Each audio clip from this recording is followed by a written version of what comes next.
nous arrivons avec la dernière étape, comme vous l'avez compris, ici concernant les étapes de l'au-delà. C'est la dernière étape, c'est la dernière épreuve, et c'est l'épreuve la plus dure et la plus difficile.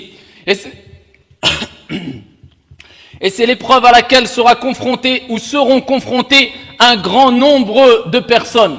Parce qu'il y aura une catégorie de personnes qui n'aura pas l'opportunité, bayna qawsayn entre parenthèses, de pouvoir passer cette épreuve. Pourquoi? Parce qu'ils seront déjà en enfer.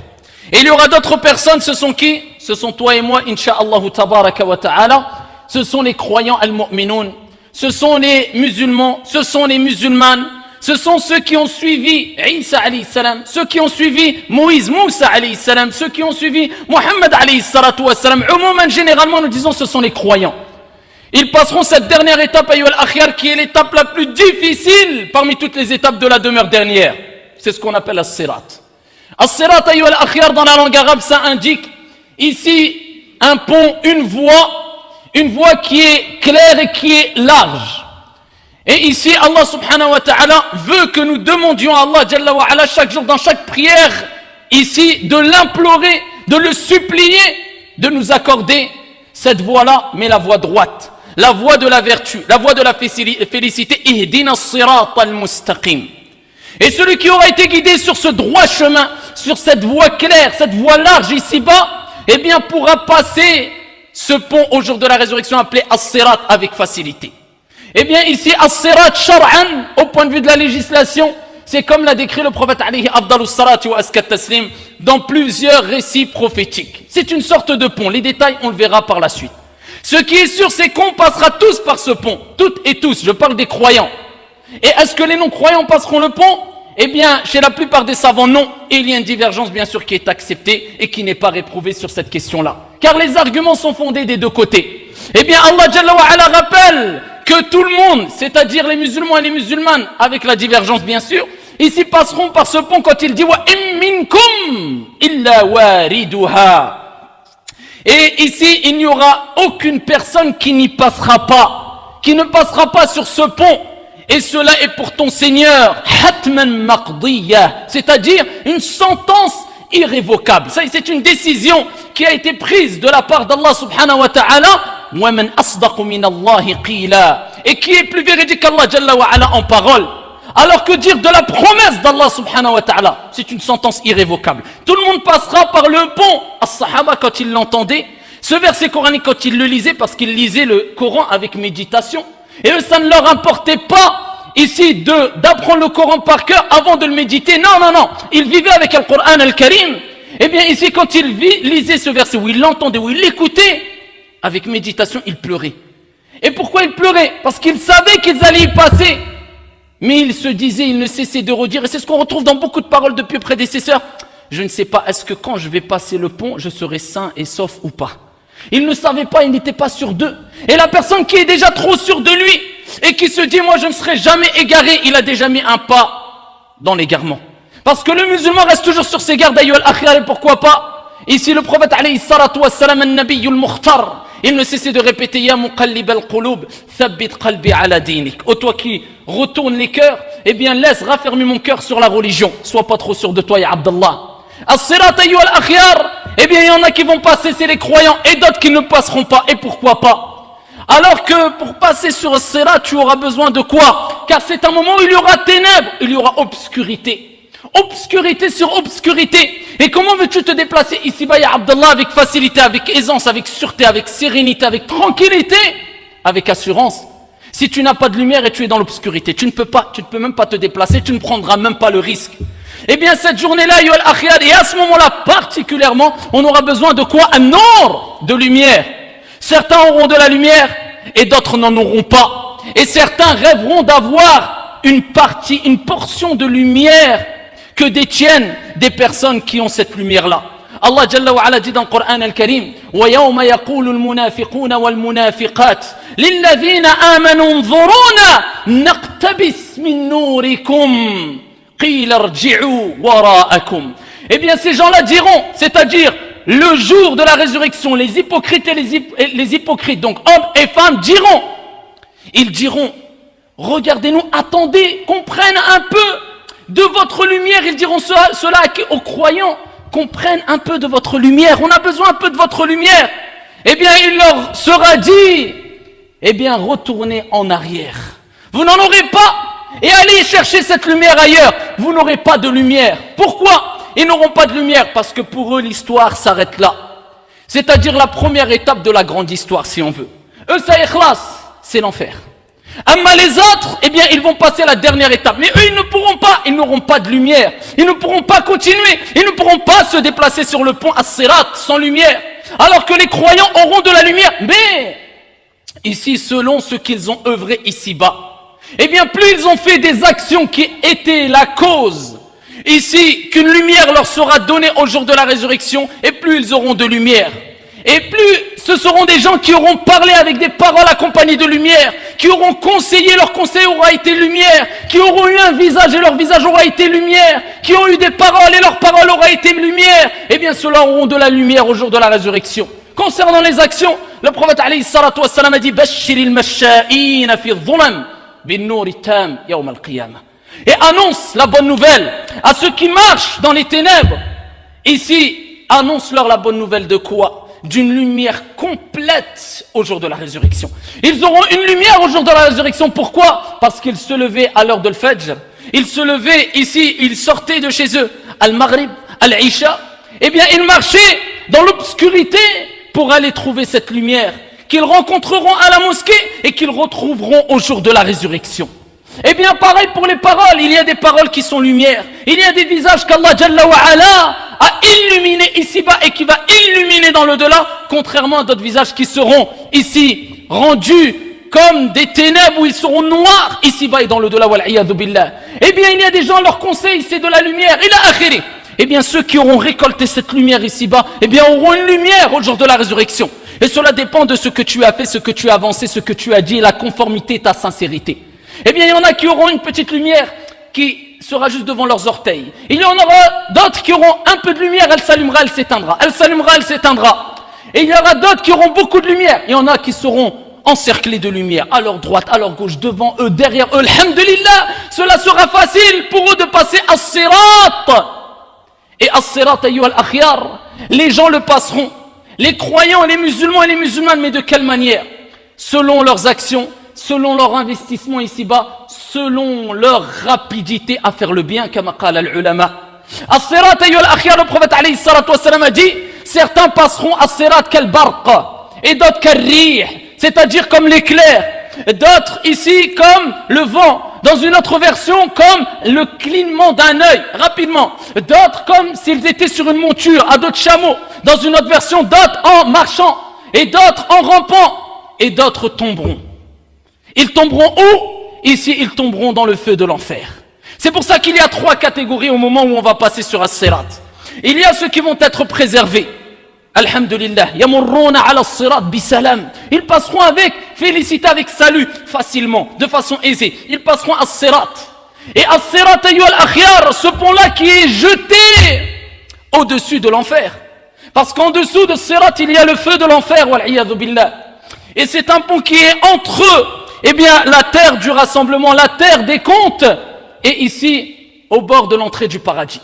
Et en dessous, il y a le feu de l'enfer, wal'iyadhu billah. Eh bien, certains le passeront facilement, d'après leurs actions, d'après leur lumière, la lumière qu'Allah leur a donnée, leur aura octroyée, et aussi et surtout d'après la rapidité d'accomplir le bien ici-bas. Plus les gens accomplissent le bien rapidement et conformément et sincèrement ici-bas, et plus ils passeront facilement et rapidement As-Sirat au jour de la résurrection. Jaza'an wifaqa, al-jaza'u min jinsil amal. Une rétribution équitable. La récompense est due au fruit de tes efforts. Tu as fait, eh bien tu auras. Tu veux, eh bien sois. Eh bien tu veux récolter le bien, eh bien fais le bien. Tu veux récolter rapidement le bien, eh bien accomplir rapidement le bien. Et fais le mieux que tu peux, ya Abdallah, fattaqullah mastata'tum. Eh bien, il y a des gens qui passeront rapidement parce que c'était les premiers à ne pas rester en arrière. C'était les premiers dans le premier rang. C'était les premiers à servir la Ummah. C'était les premiers à donner des aumônes. C'était les premiers à dire des bonnes paroles. C'était les premiers à réconcilier. C'était les premiers à faire le bien. Et c'était eux qui étaient toujours dans les premiers rangs. Dans les premiers rangs, le rang du bien. Eh bien, ceux-là passeront rapidement ici le pont bi'idnillahi tabaraka wa ta'ala. Eh bien, d'autres, ils n'arriveront pas. Ils vont trébucher. Ils passeront le pont mais avec difficulté. Et ils seront happés. C'est-à-dire, ils seront pris quelquefois par des crochets. Parce que le prophète alayhi salatu wassalam, comme dans le hadith rapporté par At-Tabarani et d'autres, Bisanadin Hassan et plusieurs versions ici ont été rapportées sur ce qu'il y a exactement sur le pont. Il y aura des crochets. Et il y aura des barres enflammées ou sous forme d'épines. Eh bien ici, ayyuhal akhyar, eh bien certains seront happés, certains seront pris par ces crochets, certains seront presque broyés, comme le prophète alayhi salatu wassalam a dit, au point qu'ils deviendront tels de la moutarde, c'est-à-dire tellement qu'ils auront été déchiquetés. Eh bien, mais par contre, ils vont réussir à passer quand même. C'est-à-dire, c'est des gens qui vont passer, mais avec grande difficulté. Parce qu'il y a des gens qui vont ramper sur le pont. Il y a des gens, le prophète alayhi sallam a dit, ils marcheront, ils vont ramper. Donc, moins tu vas passer vite, et plus tu encours de risques, Abdallah. Eh bien, comme ils vont marcher, quelquefois, ils vont être touchés, ils vont être agrippés, ils vont presque tomber, ils vont réussir à s'accrocher ici, et ils vont continuer à avancer petit à petit, jusqu'à réussir à passer le pont, là qu'ils auront été esquintés. Voilà qu'une s'ils passent le pont, walillahi alhamd. Et ça, s'ils ont été esquintés, c'est à cause de quoi? Le reste des péchés qu'ils restent ici, accrochés à eux. Il faut être purifié. Tu ne peux pas rentrer au paradis avec des tonnes de péchés. Il faut purifier tout ça. Donc, plus toi tu es éprouvé ici-bas, et plus c'est une preuve qu'Allah t'aime. Inna Allah idha ahabba qawm ibtalahum. Allah, quand il aime un peuple des gens, eh bien il les éprouve. Parce que le but pour Allah Azza wa Jal, eh bien c'est que, on va pas dire le but, mais on va dire ce que Allah Jalla wa Ala aimerait, c'est que tu rentres purifié au paradis, Abdallah, et que même ton âme sorte alors que tu es déjà purifié. Donc c'est pour ça que, comme on l'avait déjà dit, le fait d'être malade, de souffrir avant sa mort, c'est un bon signe aussi. Le fait d'avoir beaucoup d'épreuves, c'est un bon signe. Parce que qu'est la vie d'ici-bas par rapport à ce qui nous attend concernant toutes ces étapes qu'on a ici détaillées de façon assez concise. Donc, ayyuhal akhyar, c'est rien. Donc, alhamdoulilah, on ne demande pas les épreuves, mais quand ils sont là, patiente. Isbir wahtasib. Patiente et espère la récompense divine, ya Abdallah. Et il y aura une troisième catégorie de personnes, ils ne pourront pas, ils tomberont. Quand ils vont passer, hop, ils ne tiendront pas. Ils seront tellement griffés, tellement touchés par les crochets, tellement broyés qu'ils vont tomber. Et ils tomberont où? Dans le feu de l'enfer, wal'iyadhu billah. Yawma naqulu li jahannam, hal imtala'ti wa taqul, hal min mazid. Et le jour où on dira à l'enfer, ici, est-ce que, ici tu es pleine? Et elle dira, y en a-t-il encore? Y en a-t-il encore? Eh bien, ici l'enfer demandera, et ne cessera de redemander, jusqu'à ce qu'Allah pose son pied, subhanahu wa ta'ala, dans le feu de l'enfer, comme a fait sahih, et elle dira, qat, ça suffit, ça suffit. Donc ici, les gens tomberont et l'enfer dira, y en a-t-il encore? Y en a-t-il encore? Une période qu'Allah aura déterminée, parce que c'était des croyants. Ils sont morts avec la ilaha illallah Muhammadur Rasulullah alayhi salatu wassalam. Mais ils avaient encore des péchés, des grands péchés, beaucoup de péchés pendant une période. Allahu ta'ala a'la wa a'lam wa ahkam. Et bien ensuite, eh bien les gens passeront le pont et walillahi alhamd, ils seront sauvés de la plus grande des épreuves et la plus grande des difficultés. Le prophète alayhi salatu wassalam lui-même, il dit dans Sahih Muslim, je serai le premier des prophètes et des messagers à passer sur le pont. Ça sera le premier, le prophète alayhi salatu wassalam.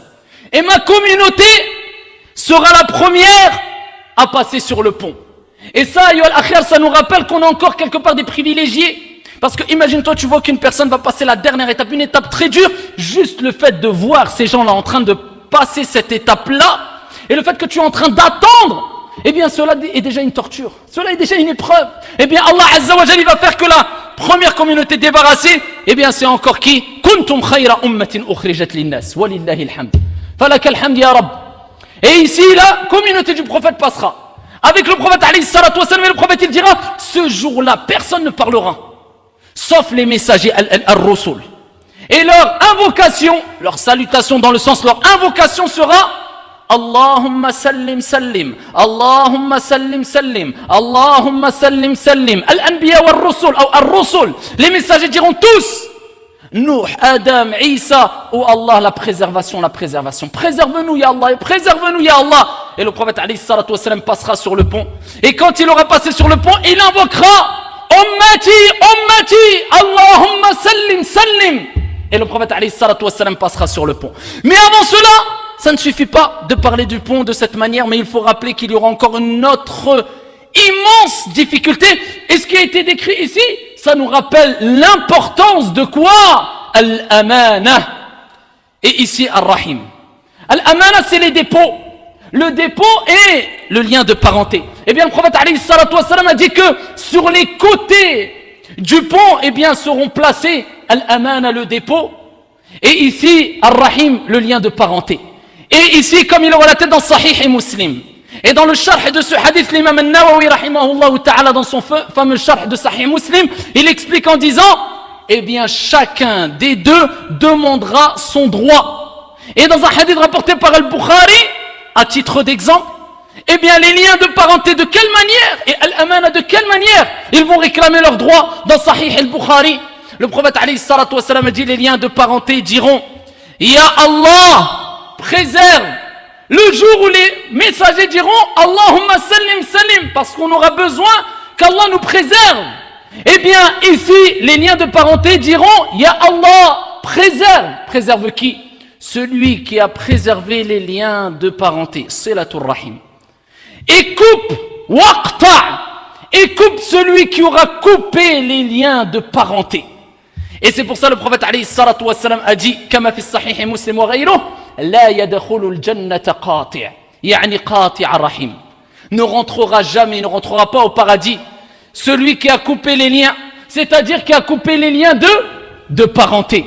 Ça ne veut pas dire jamais dans l'éternité, mais il ne rentrera pas, c'est-à-dire il ne pourra pas rentrer au paradis, il sera retenu. Pourquoi? Eh bien parce que tu as coupé les liens de parenté. An-nar ya Abdallah, le feu de l'enfer. Combien de temps, Allahu a'lam, mais tu iras en enfer. Pourquoi le prophète a dit ne rentrera pas au paradis? Qati', celui qui a coupé les liens de parenté. Il ne parle plus à son père, il ne parle plus à sa mère, il ne parle plus à son frère, il ne parle plus à sa sœur, il ne parle plus à sa tante maternelle, ni paternelle, à son oncle maternel, ni paternel. Ça, c'est le lien de parenté à respecter. Eh bien, ce lien de parenté, ce cercle-là, ya Abdallah, quoi qu'il arrive, tu dois le préserver. Et ils ont interrogé le messager d'Allah, alayhi salatu wassalam, comme vous le savez. Ils ont dit, ya Rasulallah, est-ce que si on coupe les liens de parenté, exemple, mon père ne me parle plus, ma tante ne me parle plus, mon oncle ne me parle plus, est-ce que je dois quand même garder les liens de parenté? Il a dit, mais c'est ça, garder les liens de parenté. C'est quand on coupe, toi tu les préserves, tu les gardes. Il a dit, c'est... Alors, le fait de parler à celui qui te parle parmi les gens qui font partie de ta famille, c'est la rahim, eh bien ici c'est logique, on n'en parle pas. Donc même quand on coupe les liens de parenté, et je ne rentre pas dans les exceptions, eh bien ici tu dois faire tout pour préserver ce lien de parenté. Et rappelle-toi de ce hadith où le prophète alayhi salam a dit au jour de la résurrection, as-sirat, eh bien sur le côté il y aura les liens de parenté qui diront, Ya Allah, mes droits, il n'a pas préservé les droits. Il n'a pas parlé à sa mère, il n'a pas parlé à son oncle, il n'a pas parlé à son frère, à sa sœur. La yadkhulul jannata qati'. Tu n'as pas le paradis. Et de l'autre côté, il y aura al-amana, le dépôt. Et le dépôt, comme l'a dit Al-Hassan al-Basri, rahimahullah ta'ala, il dit que la religion tout entière, ad-dinu kulluhu amana, c'est un dépôt. Toute la religion entière, c'est un dépôt. Eh bien, ici, cela nous ramène à dire, comme l'a dit Al-Hassan al-Basri wa ghayruh, c'est que la prière est un dépôt. C'est que zakat, c'est un dépôt. C'est que ton hajj, c'est un dépôt. C'est que le fait de faire des bonnes actions concernant les actes obligatoires, tout cela fait partie du dépôt. La parole, c'est un dépôt. L'engagement, c'est un dépôt. L'argent que tu as, le bien qu'Allah t'a donné, eh bien, c'est un dépôt. Ton corps est un dépôt. Inna lillahi wa inna ilayhi raji'un. Nous sommes à Allah. Eh bien, ton corps, c'est un dépôt. Lisanuka, c'est une amana, c'est un dépôt. Tes yeux, c'est un dépôt. Tes poumons, ton corps sont un dépôt. Tu ne fais pas ce que tu veux avec ce dépôt et avec ces dépôts-là, parce que sur tout dépôt, tu devras rendre des comptes et ils te demanderont des comptes. Ton corps te demandera des comptes. Ta prière, on demande des comptes. Eh bien, ta parole, l'engagement demandera des comptes. Eh bien, imagine-toi, nous on a l'impression qu'on a fini avec tout ce qui va se passer. Al-Mizan, avec toutes les épreuves, avec tout ce qu'on a cité. Eh bien non. Eh bien là encore, eh bien Al-Aman et Al-Rahim, ils demandent, alors que tu sais qu'il y a Sirat encore.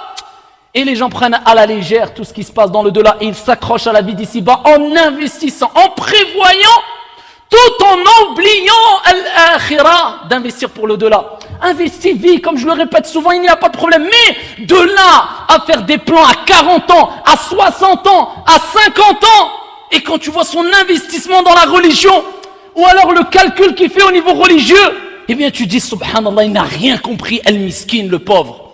Parce que bien, même si tu es riche, tu sais très bien que quand tu vas mourir, on va dire miskin, le pauvre. Car on est tous fuqara. Et Allah Jalla wa ala huwa al-ghani, on est tous pauvres et Allah c'est lui le riche. Est-ce que tu as prévu ton au-delà en te disant, tiens, khlas, la meilleure des sadaqas, kama qala alayhi salatu wassalam, c'est quoi? C'est le fait de donner de l'eau. Tiens, bi'idnillah, je vais faire un projet dans ma vie, à récolter de l'argent, et un jour j'atteindrai ce niveau-là, incha'Allah ta'ala, sans informer personne, ni Foulan, ni Allan, ni mon père, ni mon épouse, ni ma mère, ni ma sœur, personne. Et je vais aller investir dans la construction d'un puits, par exemple, en Afrique. Et je la mets fi sabilillah, personne ne saura si ce n'est qu'Allah, personne. Même pas 10 ans après, personne. Je sais que j'ai investi dans quoi? Dans un puits, c'est la meilleure des aumônes. Et mon compteur tournera. Sadaqatun jariya. Je vais investir dans des enfants pieux et vertueux. Pas obligé qu'ils soient imams ou savants. Non, pieux, vertueux, peu importe leur fonction. Mais qui sont pieux et qui feront ad-du'a. Allahumma ghfir li abi wa li ummi. Et le prophète alayhi salatu wassalam dit إذا مات الإنسان انقطع عمله إلا من ثلاث صدقة جارية أو علم ينتفع به أو ولد صالح يدعو له. Toutes les actions sont interrompues sauf 3. Et les ulama disent la meilleure des choses, c'est l'enfant pieux qui invoque pour son père et Abdallah. Est-ce que tu t'es dit je vais investir dans ça? Non. Voilà qui son crédit à 50 ans. Et son commerce dans 20 ans je le ferai. Et la maison que j'aurai fini de payer dans 50 ans, là il est à fond. Pas de mal, tant que tu le fais de façon conforme, en enlevant le crédit bien sûr. Et ici, à partir du moment où tu fais devancer l'akhira, ya Abdallah, la tansa nasibaka min ad-dunya. Mais de là à vivre ces quelques instants de ces étapes de l'au-delà et s'accrocher à cette vie d'ici, mais on a oublié l'akhira. Musiba wa gharrathum al-hayat ad-dunya. Na'am ayyuha al-akhyar. Eh bien, ils se sont fait avoir par la vie d'ici-bas, lil asaf al-shadid. Et je parle pour moi le premier. On doit ici rester sur nos gardes, investir intelligemment, sans oublier notre part d'ici-bas. Et je répète et je le dis, travaille et forme tes enfants pour qu'ils soient médecins, ingénieurs, intelligents, pas des paresseux. Il n'y a pas de mal. Mais rappelle-leur toujours, et rappelle toujours à tes frères et à tes sœurs, et à ton âme, qu'on est ici-bas et qu'on doit être ici-bas comme un voyageur ou un passager. Parce que quand l'ange de la mort va prendre ton âme, il n'y aura pas des étapes qui vont suivre, c'est-à-dire, il n'y aura pas plusieurs étapes qui font que, ici, tu pourras te préparer pour rencontrer ton Seigneur. Non, ça va être brusque. Al-mawtu sayati baghta. Les habits que tu avais mis dans ton armoire, ils vont rester comme tels. Eh bien, la chose que tu as posée sur ton chevet va rester comme telle. Eh bien, ici, tout ton train de vie va stopper de façon catégorique et claire et brusque. Donc prépare-toi à ce voyage qui va être brusque, Abdallah. On va arracher ton âme et ça va être brusque. Combien de temps? Dans combien de temps? À quel moment tu feras quoi? Quelle situation? Allahu a'lam. Prépare-toi, ya Abdallah. Eh bien, sachez, Abdallah, qu'après cela, qu'est-ce qui se passera? Il y a une divergence au sein des gens de science. Est-ce que ba'da as-sirat il y a al-hawd? Ou est-ce que c'est qabla as-sirat? Est-ce que c'est avant le pont? Al-hawd, c'est quoi? C'est un bassin. Et le prophète alayhi salatu wa salam a dit, tout prophète aura un bassin. Tous les prophètes auront un bassin. Mais incha'Allah ta'ala, le plus grand et le meilleur des bassins sera pour le prophète Mohammed alayhi salatu wassalam. Il y a le Kawthar, inna a'taynaka al-Kawthar. Al-Kawthar, c'est une rivière au paradis. Eh bien ici, de là, Al-Kawthar va tomber de l'eau qui va se retrouver dans le bassin Al-Hawd. Et c'est un bassin, yul akhir kama qala alayhi salatu wassalam, d'une longueur et d'une largeur égale. La longueur et la largeur correspondent à 1 mois de marche. Il y a autant de pots ou de récipients que les étoiles, des milliers et des milliers et des milliers. Eh bien ici le prophète alayhi salatu wassalam a rappelé que son eau, elle est plus blanche que le lait, al-halib. Et elle a un meilleur goût que quoi? Al-asal, le miel. Et elle a une meilleure odeur que quoi? Al-misk, le musc. Eh bien les gens, quand ils vont se retrouver face à ce bassin, parce qu'ils voudront aller à ce bassin pour boire de l'eau, parce qu'aussi ils vont reconnaître la meilleure des créatures dont tu as peut-être rêvé toute ta vie de voir, eh bien tu le verras, il sera devant toi, incha'Allah. Eh bien ça sera Muhammad alayhi salatu wassalam. Et il l'attendra, et il dit alayhi salatu wassalam, ana faradtukum ala al-hawd. Je vous ai devancé sur le bassin.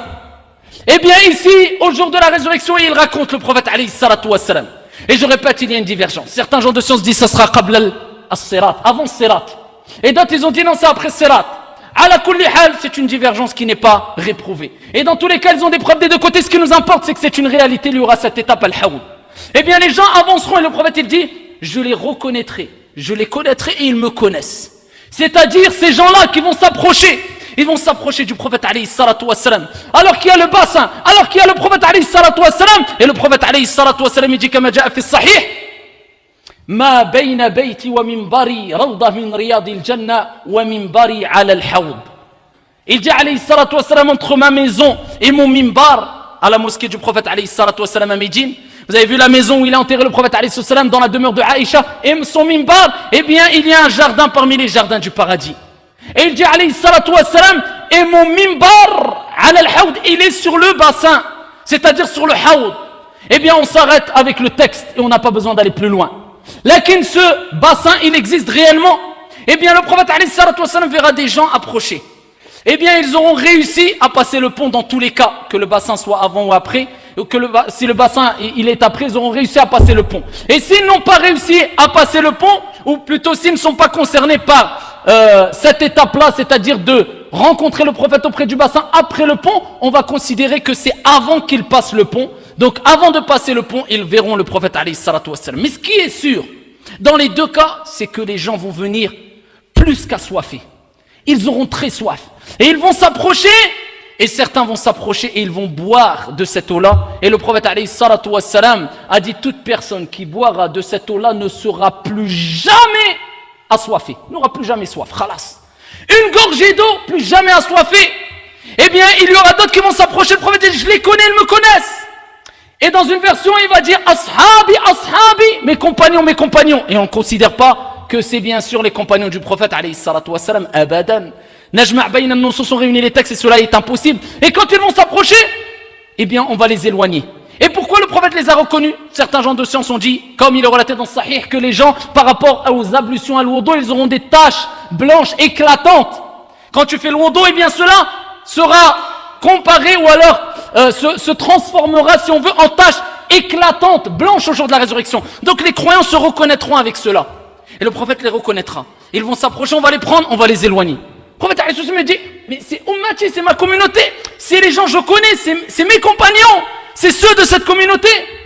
Et là, ici, il lui sera dit, tu ne sais pas, la tadri, qu'est-ce qu'ils ont inventé, innové après toi. Et là, le prophète alayhi salatu wassalam dira suhqan, suhqan. C'est une expression qui indique loin de moi, ici derrière à ceux qui ont innové, inventé après moi, wal iyadhu billah. On parle de quoi? Al-bid'a wal mubtadi'a. Ici, les mubtadi'un, ceux qui innovent. Et je ne parle pas des soi-disant innovations qui en fait ne sont pas une innovation, mais sont des divergences entre gens de science. Je parle des réelles innovations. Et particulièrement les innovations qui font tomber la personne dans les grands péchés, où il n'y a pas lieu d'avoir une divergence approuvée et respectée et considérée. Ceux qui avaient l'habitude, par exemple, de faire des innovations dont il n'y a aucune preuve du Coran et de la Sunna, aucun ijtihad, d'aucun salaf et aucun compagnon qui a été établi. Eh bien cela, wal'iyadhu billah, il leur sera dit derrière moi. Et combien de gens pensent faire le bien? Ici, ils pensent faire le bien alors qu'ils font le mal. Comme Allah Jalla wa Ala dit dans le Coran al-Karim, ce sont ceux dont les actions se sont égarées ici-bas. Eh bien ceux-là, ayyuhal akhyar, ils seront éloignés du prophète alayhi salatu wassalam. Mais lui-même, quand il en prendra cela, il va dire loin de moi, derrière moi, derrière moi. Et ça c'est concernant al-hawd. Après ou avant, Allahu a'lam. Ce qui est sûr, c'est qu'il aura lieu ou qu'aura lieu cette étape-là.